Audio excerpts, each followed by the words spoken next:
getting a little bit done today, not a whole lot. In times past, I just piled everything up in a big pile out in the yard and set a big fire on fire. But I was young and could chase around squirting the hoses and beating the flames down.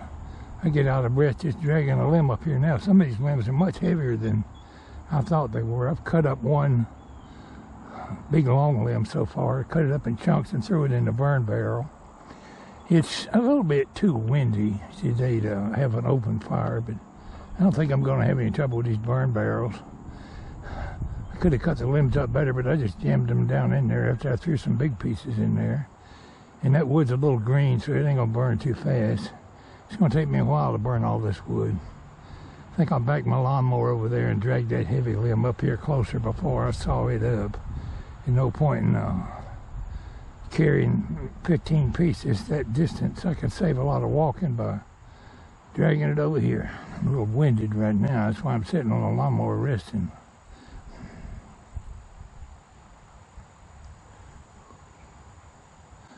I haven't done nothing the last few days. Well, the last few weeks, really. I went over there and tried to pick up that limb over there. I thought I could slide it over here. I real quick put it back down. I couldn't drag that over here when I was a young man. I picked up a telephone pole one time. Does that count?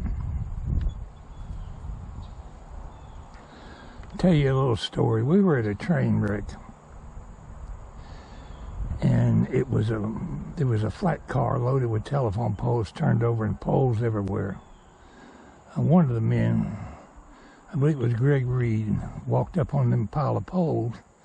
And when he did, they rolled and his foot went down in between two poles and pinched his leg. He couldn't get out at all. It was smashing his leg.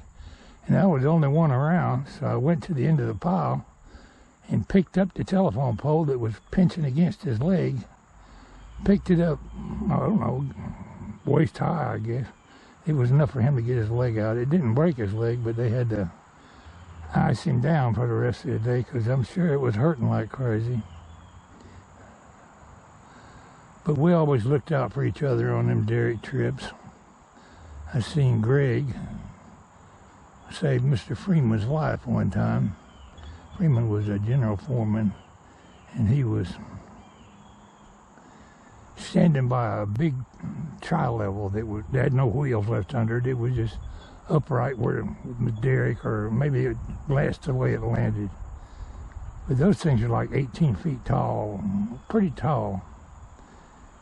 Greg was operating the derrick at the time, and he was looking when that door fell off that thing, and Freeman was standing with his back to it. Greg hollered, "Look out!" and Freeman jumped out of the way just in time. That door landed right where he was standing. It would have killed him instantly.